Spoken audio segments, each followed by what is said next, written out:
Sebuah video yang diunggah artis pop Bali Dewi Pradewi viral di media sosial.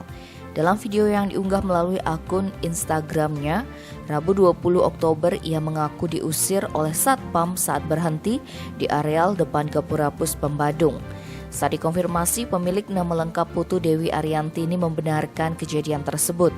Pada hari itu sekitar pukul 17.45 ketika berhenti di depan pintu masuk Puspem Badung, petugas langsung meniupkan peluit.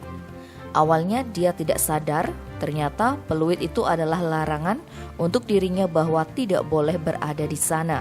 Begitu juga warga yang lain yang bawa sepeda dan juga ada warga bawa anak juga kena semprit.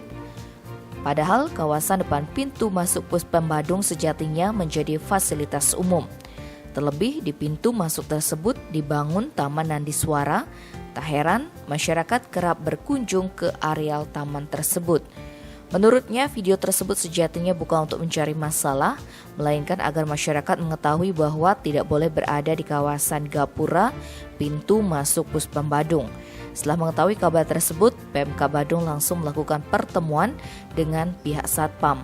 Pertemuan dipimpin langsung Kabak Protokol dan Komunikasi Pimpinan Sekretariat Daerah Kabupaten Badung Made Suwardito didampingi Kabak Umum Setda Badung Nyoman Artake dan Dandru Satpam serta Satpam yang bersangkutan yakni Ketut Suwandito Kamis 21 Oktober di Puspem Badung.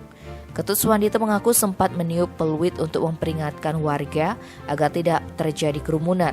Apalagi pada masa PPKM Darurat Level 2, kawasan Taman Nandiswara masih disterilkan.